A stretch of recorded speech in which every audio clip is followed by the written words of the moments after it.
لنا إلا ما علمتنا إنك أنت العليم الحكيم رب اشرح لي صدري ويسر لي أمري واحلل عقدة من لساني يفقهوا قولي اللهم افتح علينا حكمتك وانشر علينا من خزائن رحمتك يا أرحم الراحمين آمين يا رب العالمين.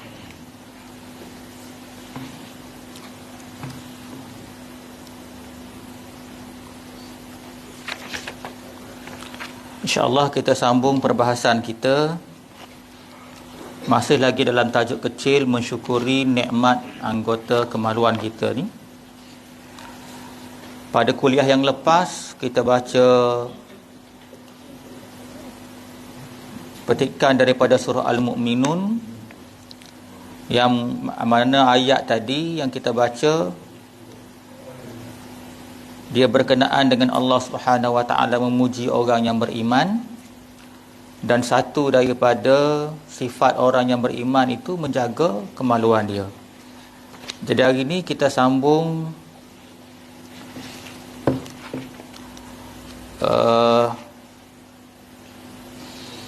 lepas pada ayat tu. Baik, kita baca insya-Allah ya. Dan ketahuilah bahawa ni muka surat 20 ya, lepas daripada ayat surah Al-Mu'minun tu,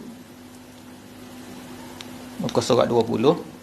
Dan ketahuilah bahawa tiada sempurna memelihara kemaluan itu melainkan dengan yang pertama, memelihara mata daripada melihat perempuan yang haram dilihatnya, dan memelihara hati daripada memikirkan rupa yang elok. Kedua, dan memelihara perut daripada makanan yang syubhat dan daripada bersangatan kenyang.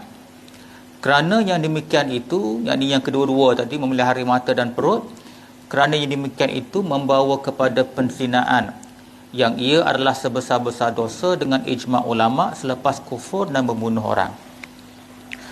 Baik, pengarang kitab kita ni, dia kata dalam membincangkan tentang mensyukuri nikmat anggota kemaluan ni, dia kata tidak sempurna memelihara kemaluan kita itu melainkan dengan memasukkan dalam pengertian memelihara itu dua perkara. Ya?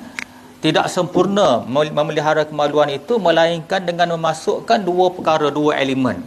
Yang pertamanya, kata pengarang kitab kita ni, memelihara mata. Ya? Memelihara mata. Dia kata maksud memelihara mata ni memelihara daripada melihat perempuan yang haram dilihat. Maknanya kita dah bincang panjang lebar tentang aurat sebelum ni kan. Mana segala apa aurat tu tak boleh lihat.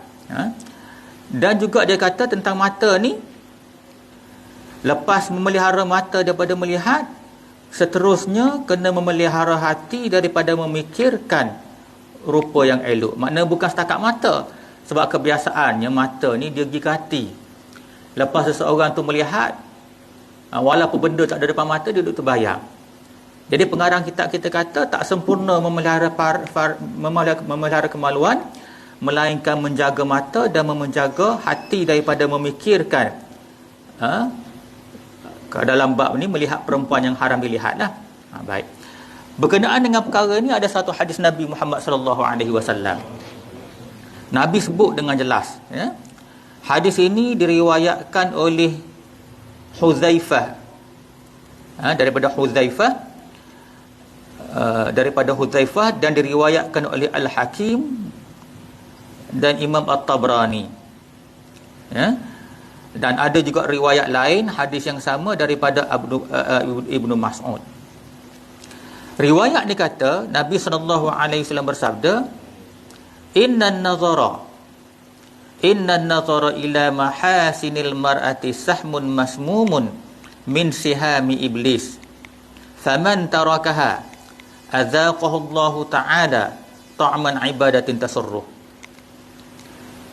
Kata Rasulullah, Innan nazara, sesungguhnya melihat, ila, kepada mahasinil mar'ah, melihat kepada kecantikan perempuan. Melihat kepada kecantikan perempuan. Jadi ulama terjemah kecantikan perempuan ni semua bahagian-bahagian dia yang cantik itulah. Ya. Kaki ke, punggung ke, badan ke, tak kira lah. Kata Rasulullah, inna nazara ila mahasinil mar'ah, sesungguhnya melihat kepada kecantikan elok tubuh perempuan itu, Nabi kata sahmun masmumun, sahmun masmumun min sihami iblis. Dia kata perbuatan itu seumpama sahmun, anak panah, masmumun, masmumun ni beracun, min sihami iblis, daripada segala anak panah iblis. Mana berat sangat, ya? Berat sangat tuan-tuan. Jadi daripada dulu sampai sekarang, daripada zaman Nabi Adam sampai kiamat, antara senjata yang paling bisa digunakan oleh iblis untuk menghancurkan anak Adam ialah perempuan. Ini facts. Pusing kat mana pun dia jadi gitu, ya?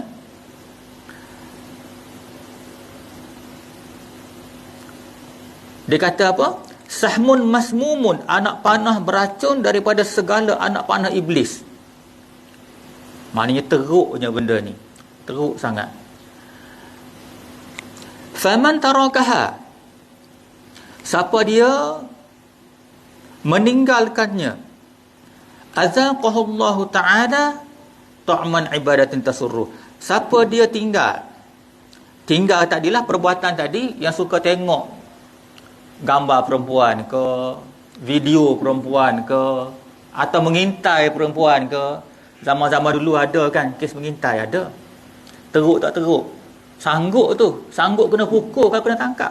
Orang mengintai ni kalau kena tangkap memang teruk, kena ketuk punya kan. Tapi sanggup. Sanggup. Siapa dia tinggal benda ni atas dasar kerana takut kepada Allah Subhanahu wa taala, Nabi kata apa? Ta'ma ibadatin tasurruh, akan dicampakkan kepadanya kesedapan dalam ibadah. Ini satu kunci tuan-tuan.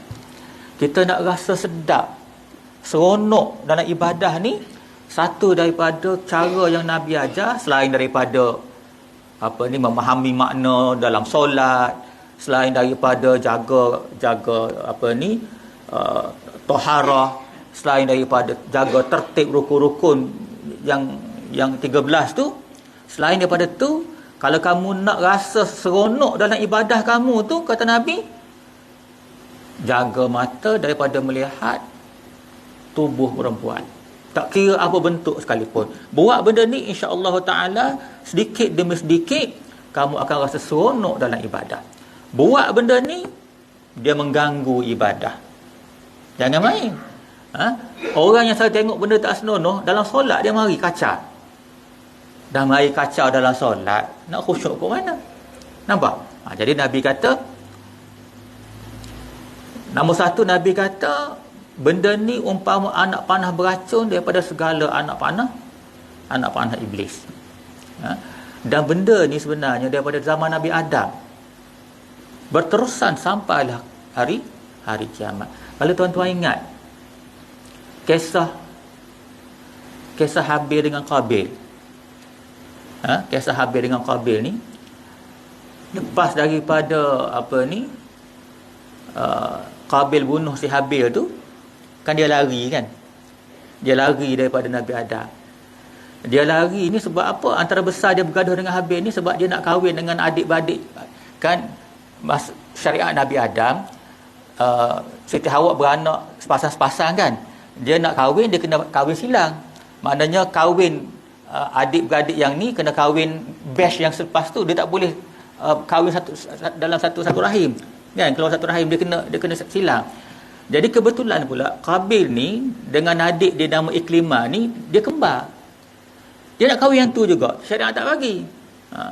Kebetulan pula Iklimah ni, kalau kita baca sejarah, dia punya paras rupa ni di antara yang tercantik. Jadi Qabil tak nak kahwin dengan adik-beradik si Habil. Dia nak kahwin dengan adik-beradik dia juga yang kembar. Akhir sekalinya dia lari. Dia lari daripada Nabi Adam. Panjanglah kisah dia nya. Dia lari tu dia lari duduk satu tempat, maka di situ berkembang biaknya satu puak daripada keturunan Nabi Adam yang tak nak dengar perintah Allah Subhanahu Wa Taala. Situ mula. Situlah dia berkembang biak zina, keluar anak zina, lepas tu mula berlaku hiburan-hiburan yang melalaikan. Hiburan ada masa tu lagi. Kalau baca kisah lah, hiburan ada masa tu lagi. Iblis masuk alat muzik nama dia seruling di antara peringkat awal. Jadi semua ni sebenarnya bermula daripada perempuan. Akhir sekali puak Qabil ni memang teruk lah. Memang teruk. Kalau tuan-tuan nak baca, boleh carilah mana-mana kitab yang mengisahkan tentang kisah Nabi Adam dengan anak-anak dia tu memang tragik. Dan akhirnya memang dia lari langsung daripada Nabi Adam. Anak lari daripada ayah dia. Baik.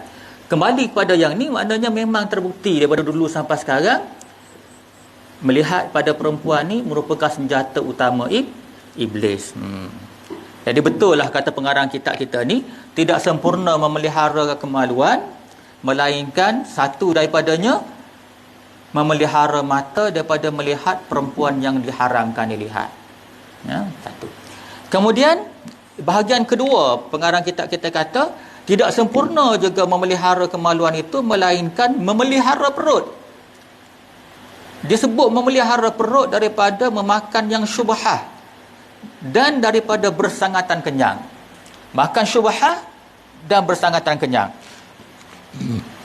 Tentang makan syubhah tu kita boleh faham dah kot, kan? Bila kita makan benda yang syubhah, hati kita jadi hitam, kan ada hadis kita selalu baca kan. Jadi betul lah tu. Mana kalau satu orang tu nak jaga sangat kemaluan dia supaya menepati ciri-ciri orang beriman yang disebut oleh orang dalam surah Al-Mu'min, yang akhirnya dijanjikan syurga Firdaus, nak jaga sangat, tak sudah atau tak sempurna dia jaga tu, melainkan selain daripada jaga mata, kena jaga perut dia juga, daripada memasukkan benda-benda yang haram. Sebab benda-benda yang haram dan syubhat ni, implikasi dia hati dia jadi hitam. Bila hati dia jadi hitam, tak dapatlah dia terima bantuan dari Allah Subhanahu Wa Taala. Itu satu. Dan dalam bahagian jaga perut juga, pengarang kita kata, dan daripada bersangatan kenyang, lebih makan. Niat hati nak jaga kehormatan kita tu betul dah, okey, tapi suka makan banyak tak jadi. Kena jaga juga bersangatan kenyang. Kenapa? Sebabnya bersangatan kenyang itu menjadikan seseorang itu malas. Makan banyak, makan banyak menyebabkan seorang tu jadi malas. Lepas tu makan banyak juga, menyebabkan otak kita berat untuk berfikir. Dia jadi mengantuk. Kemudian bila banyak makan jadi malas, otak pun jadi lembab, dia mengarahkan kepada benda yang lara, benda sia-sia. Dah jadi malas, akhir sekali duduk diam, tak kerja, tak apa, duk main tengok TV hari-hari, duk makan popcorn umpama dia. Suasana yang macam ni tidak sihat. Bila dah buat benda lara, iblis tu mari cuik lah. Takkan tengok bola saja, tengok benda lain pula. Dia mari tu. Dia mari. Seorang rumah tak ada orang, anak-anak pergi sekolah, mungkin isteri pun pergi kerja juga, duduk seorang-seorang, dia jadi lagu tu. Oleh sebab itu, tak sempurna seseorang tu menjaga kemaluan, melainkan yang pertama jaga mata, yang kedua jaga perut daripada makan yang syubhat, dan bersangatan kenyang. Baik. Berkenaan dengan lara ni atau bersangatan kenyang ni, dia benda lara ni benda sia-sia.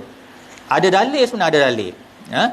Dalil dia ialah hadis Nabi Muhammad sallallahu alaihi wasallam yang diriwayatkan oleh Imam At-Tirmizi, Ibnu Majah, Imam Ahmad dan Imam Malik, hadis sahih daripada Abu Hurairah. Nabi kata, min husnil Islam, sebahagian daripada keelokan, kecantikan Islam itu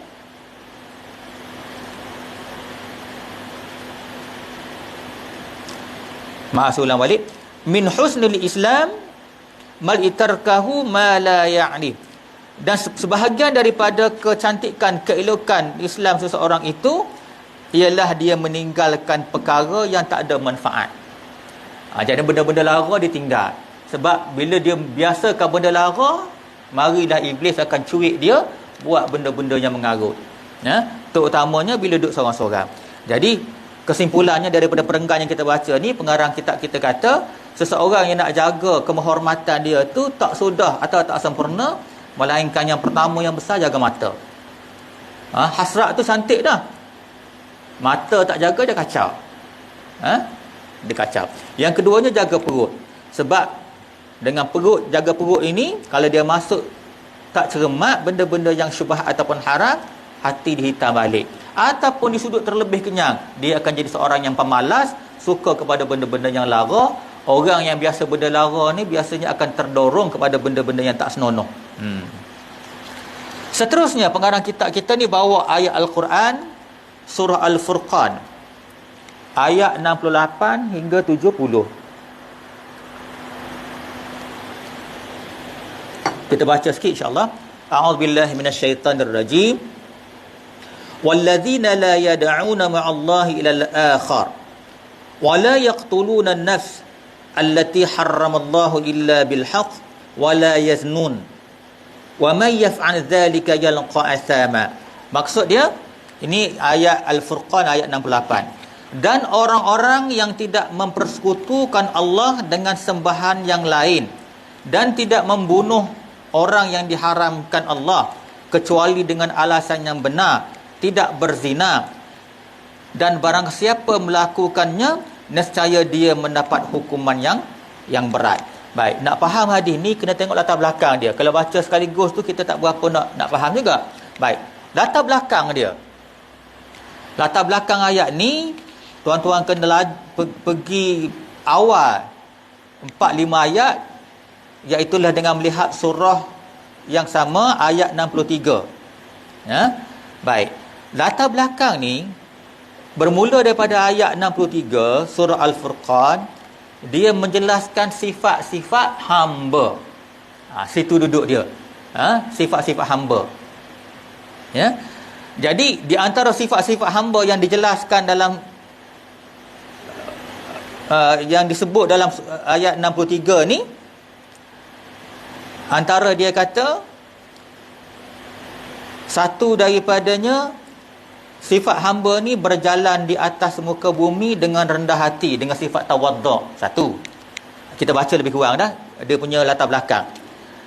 Kemudian dalam ayat 64 disebut juga sifat-sifat hamba ni dia mengisi waktu malam untuk beribadah kepada Tuhan dia.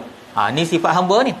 Yang saya ulang balik, ayat 63 ni nak menceritakan latar belakang ayat 69 yang kita baru baca tadi kan, 68 tadi. Dia menceritakan tentang sifat-sifat hamba. Jadi satu sifat hamba disebut dalam 63 ni, seseorang tu berjalan atas muka bumi dengan sifat tawaddu'. Dia bukan belagak, dia bukan takabbur. Jumpa orang pun dia senyum, bertegur siapa, kalau ada orang susah dia tolong dan sebagainya. Kemudian dalam ayat yang ke-64 juga sebagai sambungan kepada sifat-sifat hamba, Allah menjelaskan satu daripadanya ialah mengisi waktu malam untuk beribadah kepada Tuhan. Jadi kita ceklah kita ni malas ke tak bangun, walaupun sekejap untuk tahajud. Paling-paling lekeh tuan-tuan 2 rakaat tak apa dah. Paling-paling tak mampu juga sebelum subuh tu kan, bangun pukul 5 tu ambil 10 minit.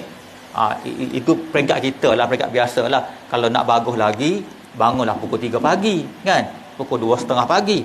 Tapi nak cerita ni sifat hamba. Kemudian dalam ayat 65, sifat hamba juga dia selalu doa jauhkan azab jahannam. Mana dia takut. Sifat hamba Allah ni dia selalu doa minta ampun dan minta jauhkan daripada neraka jahannam. Sebab dia tahu neraka ni berat sangat. Dia takkan mampu, kita takkan mampu nak tempuh benda ni. Walaupun api tu sebesar zarrah kena kulit kita ni, hancur kita. Jadi satu daripada sifat hamba juga kena jauh daripada azab, dia berdoa jauhkan daripada azab neraka Jahannam. Kemudian dalam ayat 67 sebelum sampai ayat 68 yang kita nak baca ni, sifat orang hamba juga, dia selalu berinfak. Dia selalu berinfak, maknanya dia selalu sedekah. Dia tak kedekut, bahkan dia jadi tabiat dia. Paling lekeh lah orang panggil. Hari Jumaat tu dia memang cadang dalam poket, ini ada RM10 ni nak masuk dalam tabung. Dia plan dah. Dia plan dah dalam poket. Tabiat dia tu. Atau kalau jumpa orang susah, dia tak susah nak keluarkan duit nak tolong orang. Semuanya kena beringatlah, zaman sekarang ni orang ambil kesempatan pun ramai juga, kan?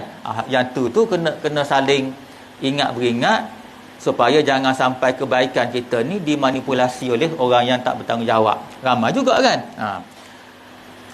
Semua dia sebut dalam ayat yang 67 ni, berinfak dengan sederhana. Yang dianjur ni ialah sederhana dan secara istiqamah. Dia tak nak infak banyak-banyak lepas tu berhenti 4, 5, 6 tahun tak infak sekali.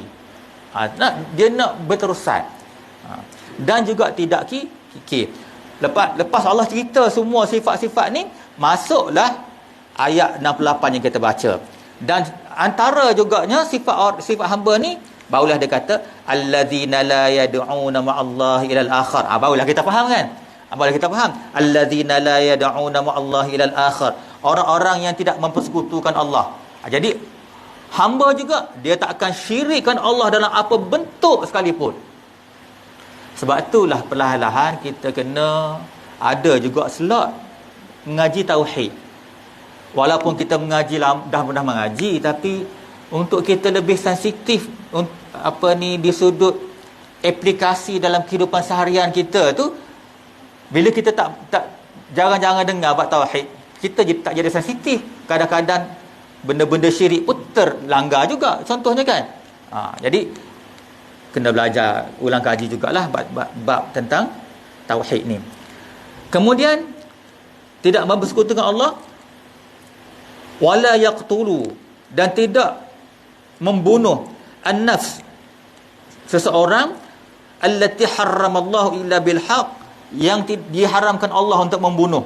Maknanya dia takkan bunuh orang. Kemudian sifat orang hamba juga wala yaznun. Ni yang kena dengan tajuk kita ni, wala yaznun, dan tidak berzina. Maknanya ayat 68 ni melengkapkan lagi ciri-ciri hamba.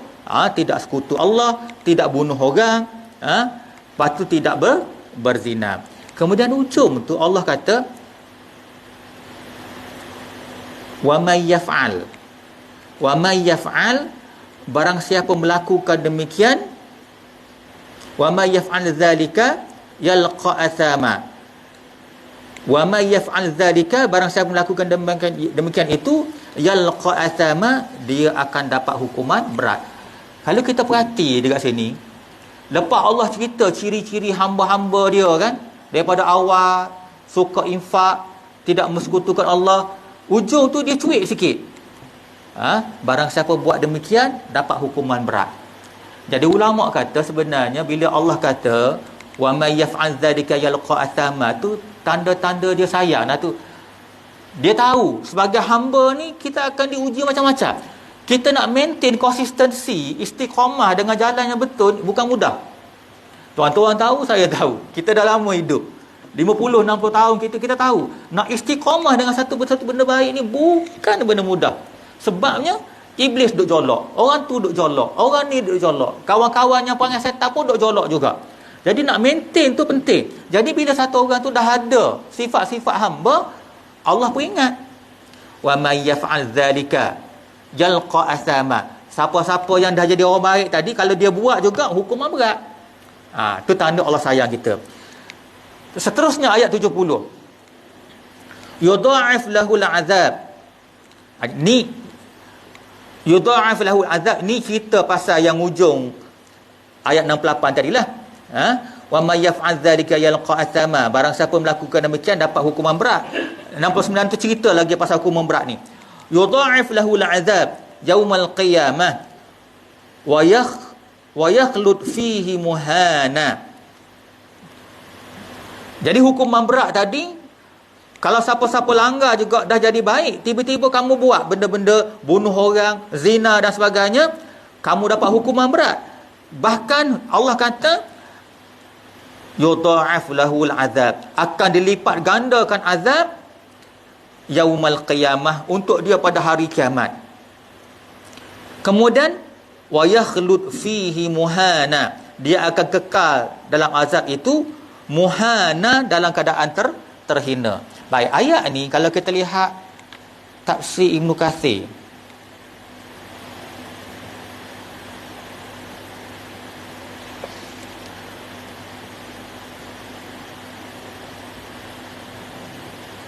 tafsir Ibnu Katsir tentang yudha'af lahul azabu yaumal qiyamah, akan dilipat ganda untuknya azab pada hari kiamat. Ini peringatan pada orang dah jadi baik ni. Orang dah ada sifat-sifat hamba tadi. Kalau dia buat juga sekutu Allah, bunuh orang-orang yang tak boleh bunuh, ataupun berzina, dia dapat azab yang berat. Kemudian Allah cerita yudha'af lahul azabu yaumal qiyamah, akan dilipat ganda untuknya azab pada hari kiamat. Kata Ibnu Katsir, yudha'af lahu tadi, dilipat ganda ni maksudnya, kalau misal kata satu seksaan itu dijadikan satu untuk dia, akan diulang-ulang sampailah Allah kata berhenti baru dia main teruklah. Contoh, kalau kita ambil satu daripada azab dalam neraka ni, dia kena minum air danur. Kemudian disebut dalam hadis Imam At-Tirmizi dan dihurai oleh Syekh Al-Marbawi, air danur ini khusus air yang keluar daripada kemaluan perempuan yang berzina. Teruk, maknanya yang ni jadi minuman dia. Lepas tu pula disebut oleh Al-Marbawi berdasar pada hadis-hadis yang lain, teruknya minuman ini dia bukan sekadar busuk, bukan sekadar mengotorkan jijik, bukan sekadar panas. Sebab memang kita tahu benda-benda dalam neraka memang panas-panas, teruk. Tapi yang teruk benda tu bisa lebih bisa daripada bisa ular yang ada atas dunia ni. Sebab bisa ular apa? Benda tu Tuhan buat menjadi bisa. Maknanya sakit tu bukan pasal panas tu ya juga, tapi pasal bisanya benda tu. Baik, bila dah kena benda tu, kalau nak kait dengan ayat ni, yudha'af lahul azabu yaumal qiyamah, Allah kata akan digandakan. Kata Ibnu Katsir, diulang-ulang. Benda ni masuk sakit, hancur, jadi baik semula, diulang balik. Masuk sakit, hancur, menjerit, baik semula, ulang balik, ulang. Beribu tahun dalam neraka. Ni berat. Jadi bila Allah kata satu orang tu dia dah ada bakat untuk jadi hamba dia, dan dia buat benda-benda baik, tapi Allah peringat atas dasar kasih sayang, Allah kata wa may yaf'al dzalika yalqa athama. Barang siapa melakukan benda-benda tadi lepas kamu dah jadi baik, yakni apa dia? Sekutu Allah, bunuh orang, zina, hukuman berat. Jadi ayat 70 ni cerita teruknya azab tu dilipat ganda. Dilipat ganda, bahkan bukan sekat lipat ganda, Allah guna perkataan wa yakhlud fihi, kekal di dalamnya, muhana, dalam keadaan terhina. Dia azab neraka ni boleh katakan semua bentuk, bukan setakat fizikal, mental yang dimasukkan sini. Muhana ni dia akan rasa terhina teramat sangat. Macam mana satu orang yang kita pernah jumpa ada atas muka dunia ni, dia rasa terhina, apa yang dia buat? Orang rasa terhina ni sampai ikat nak bunuh diri, tak sanggup nak berhadapan dengan masyarakat. Contoh, dia buat salah lah contoh, ataupun baru keluar daripada penjara, lama dalam penjara. Lepas tu pula dia ni mungkin bekas daripada banduan, bekas penagih, bekas tu, bekas ni, bekas. Bila dia jumpa orang, dia rasa macam mana? Terhina. Ada setengah-setengah tu tak boleh nak pulih. Begitulah keadaan, bukan begitu, mana lebih teruk, jauh sangat. Dia rasa terhina teramat sangat. Satu lagi, bab terhina ni, dia tahu Dan kita semua tahu sebelum masuk neraka ni, dia melalui proses Mahkamah Agung. Mahkamah Agung ni menakutkan, tuan-tuan. Belum cerita neraka, mahkamah tu sangat menakutkan. Sebab ketika itu semua orang tengok. Kalau dulu kat dunia kita boleh sorok, kita boleh tutup sana, tutup sini, orang tu tak tahu, orang ni tak tahu. Masa tu semua orang tahu. Anak kita tengok, ayah kena bicara. Menantu kita kena tengok ayah kena bicara. Cucu kita tengok, oh lagu ni tok aku. Malu tak? Malu, tuan-tuan. Masa tu bagaimana cara Allah buat tak tahulah, tapi benda tu berlaku live. Mungkin ada satu skrin besar kali, wallahu alam. Yang penting trilion orang atas muka dunia akan tengok. Itu antara sebab ni dia akan jadi terhina teramat sangat. Dia malu. Macam kita, kalau misal kata orang tahu aib kita, malu tak? Malu. Itu keadaan dia. Allahu Rabbi. Ayat ni bersambung lagi. Tadi kita baca suratul Furqan ayat 69 70. Lepas tu kita masuk pula 69 68 69. Ini 70.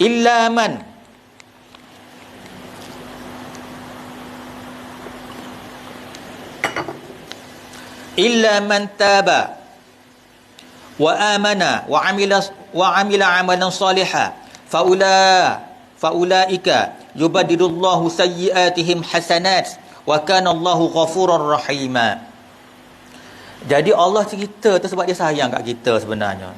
Sebab dia tahu kehidupan kita kat dunia ni nak maintain satu-satu benda susah, tuan-tuan.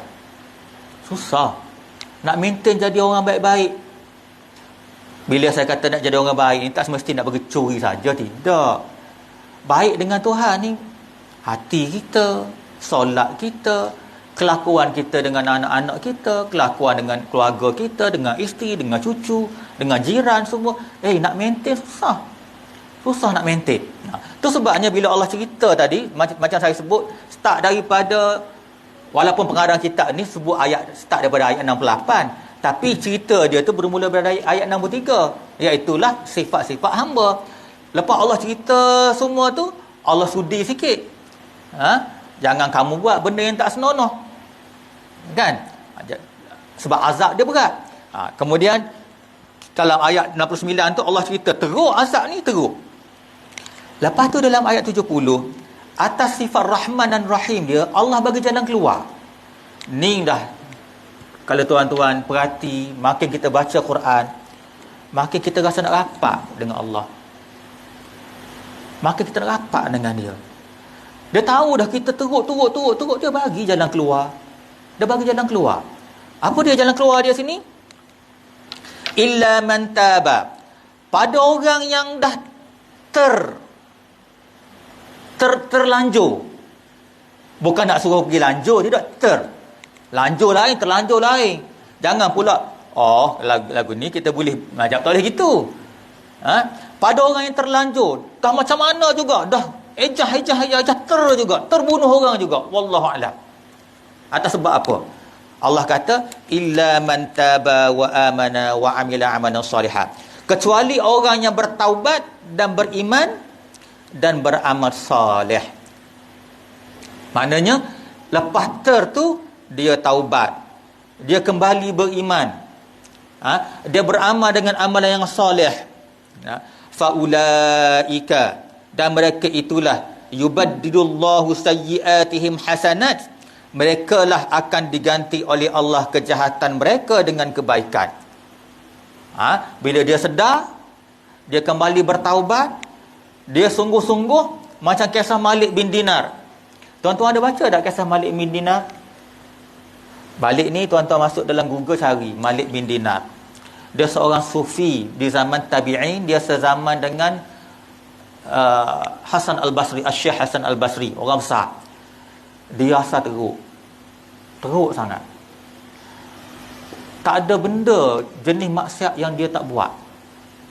Malik bin Dinar ni arak, perempuan. Takdir Allah satu hari dia mimpi je. dia mimpi neraka. Lepas tu dia bangun tu dia menangis tak berhenti. Akhir sekali pendek ceritanya, dia jadi seorang sufi yang terkenal. Tuan-tuan rasa Tuhan ampun tak dosa dia? Ampun tak? Teruk kalau tengok sejarah dia memang berat. Allah ampun. Allah ni maha menunaikan janji. Allah kata kalau betul-betul kamu nak taubat, kamu nak kembali ke pangkal jalan, boleh buat amal soleh. Kan saya pernah cerita pada tuan-tuan kan, dalam kitab Riyadhus Shalihin, dalam bab taubat, ada satu orang yang bunuh 100 orang. Saya pernah cerita kan? 100 orang dia bunuh. 100 orang. Bila dia betul-betul nak jadi baik, akhir sekali jadi ahli syurga. Jadi kita perhabis ayat ni, illa man taba wa amana wa amila salihan fa ulaika yubaddilullahu sayyiatihim hasanat. Kecuali orang-orang yang bertaubat dan beriman dan beramal soleh. Mana lepas dia terlanjur, dia taubat, dia beriman, dia beramal soleh, kemudian mereka itulah orang yang digantikan kejahatan mereka dengan kebaikan. Macam mana tu? Allah hapuskan kejahatan dia, Allah bagikan kebajikan. Allah boleh buat. Allah boleh buat. Contoh, tuan-tuan tahu tak apa ni fadilat la ilaha illallah wahdahu la syarikalah lahul mulk wa lahul hamdu yuhyi wa yumiit wa huwa ala kulli syai'in qadir. Fadilat dia besar. Fadilat dia besar. Tu sebab jangan tinggal 10 kali lepas subuh, 10 kali lepas maghrib. Waktu lain tu bolehlah baca 3 kali ke, ikut sedap lah. Tapi 2 masa ni jangan tinggal. Sebab hadis Nabi, beberapa hadis Nabi sebut, antara fadilat dia, satu daripada fadilat, kalau mengikut riwayat Bukhari dan Muslim, bila baca tadi, Allah menghapuskan 10 kejahatan, dan menggantikan dengan 10 kebajikan. Kalau mengikut hadis riwayat At-Tirmizi, Allah menghapuskan 100 kejahatan dan menggantikan dengan 100 kebajikan. Macam mana jadi 10 ke 100 tu tak nak ulas lah. Itu kita serah ulama-ulama yang hebat untuk ulas. Boleh jadi betul ada masa-masa 10, boleh jadi betul ada masa-masa jadi 100. Wallahu a'lam. Tapi hadis tu kata begitu. Satu. Kemudian lepas Allah hapuskan 100 kejahatan ataupun nak pegang 10 kejahatan, Allah ganti 10 kebaikan, 10 kebajikan, 10 pahala ataupun 100 pahala. Kemudian antara subuh dia dengan maghrib tu Allah jaga. Tu besar tu. Tu jangan tinggal. Allah jaga banyak, ulama-ulama ulas banyak. Contoh, kalau misal kata dia ni pergi mana-mana, terlibat dengan kemalangan, dia tidak berat. Orang lain mati, dia tak mati. Nampak? Kalau misal kata Allah uji juga, tapi ada kadar dia yang Allah selamatkan dia.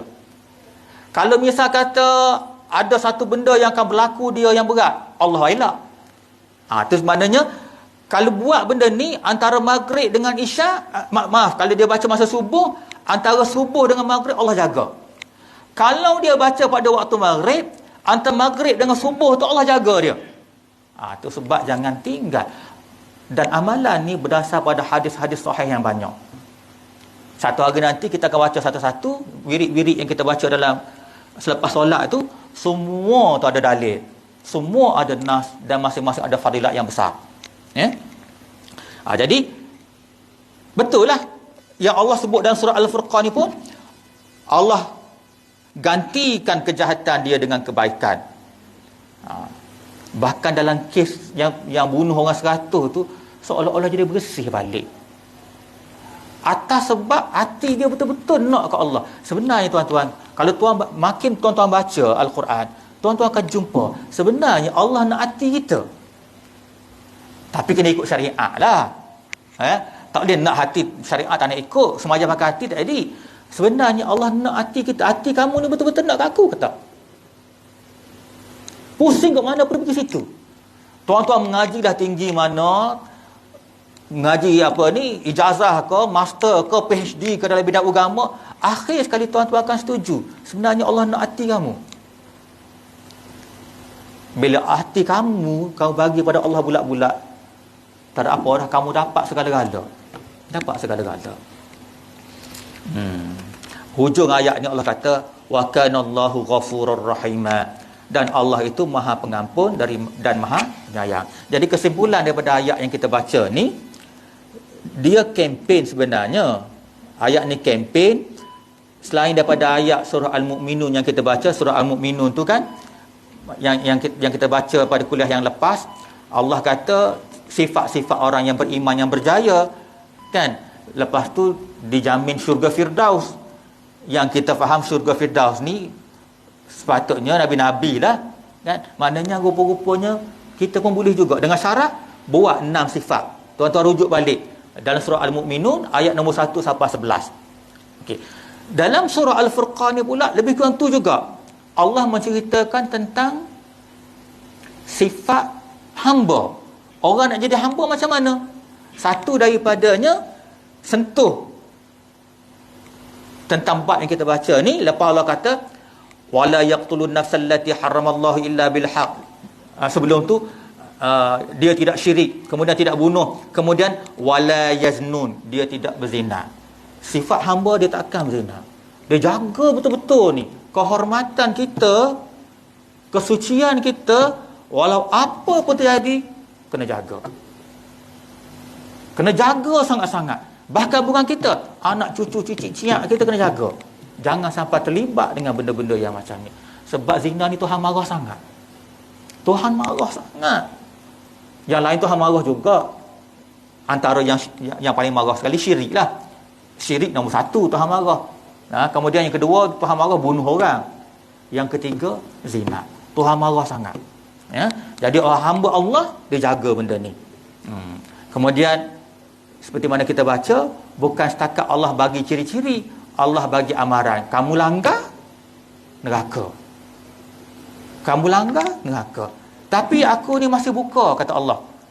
Kalau kamu buat salah, nak taubat boleh. Maknanya memang Allah Subhanahu Wa Taala betul lah macam nama dia yang selalu dia kempen pada kita, Bismillahirrahmanirrahim. Baca yang lain pula jumpa Ar-Rahman Ar-Rahim. Baca tu pula jumpa Ar-Rahman Ar-Rahim. Rasa-rasa sehari semalam berapa kali kita baca Ar-Rahman Ar-Rahim? Banyak kan? Banyak. Allah nak kempen pada kita supaya kita sedar dia tu Maha Pemurah, Maha Mengasihani. Maha Pemurah, Maha Mengasihani. Tak ada orang yang paling pemurah atas dunia ni boleh challenge Allah. Tak ada orang yang boleh mengasihi, yang ada sifat kasih sayang lebih daripada Allah. Mak sayang anak kan, tak boleh challenge sayang Allah lagi. Tak boleh challenge. Maka saya rasa muaddilah untuk hari ni. Ada soalan ke? Ingatkan nak berhabis dah bab, nak masuk bab baru, tak habis juga ni. Tak habis juga, tak apalah. Yang pentingnya tuan-tuan, bila kita baca ayat-ayat Al-Quran ni, dia masuklah. Dia masuk. Dan saya sendiri pun takut juga. Sebab bila saya baca, tanggungjawab saya lagi besar pada tuan-tuan. Ya? Jadi itu satu pada diri saya lah. Satu teknik untuk saya memberi tekanan untuk diri saya sendiri untuk jadi lebih baik. Saya pun macam tuan-tuan juga struggle sebenarnya. Takut bila Tuhan ambil nyawa tu, tak rasa tak ready. Takut. Sebab mati ni mudah berat. Seorang mati. Kan 2-3 hari lepas Ustaz Subhi kan, Ustaz Subhi Pondok Pasir Mas Repek, kawan saya sebenarnya itu, terkejut, tak tahu cerita sudah mati. Nampak Tuhan tak kira masa. Pondok dia besar dekat Pasir Mas tu. Jadi bila masa kita tu tak tahulah. Jadi kena beringat. Kita doalah mudah-mudahan kita semua ni jadi orang baik-baik. Allah terima jadi orang baik, ya. Aku qauli hadza wa astaghfirullahal azim li wa lakum. Wassalamualaikum warahmatullahi wabarakatuh.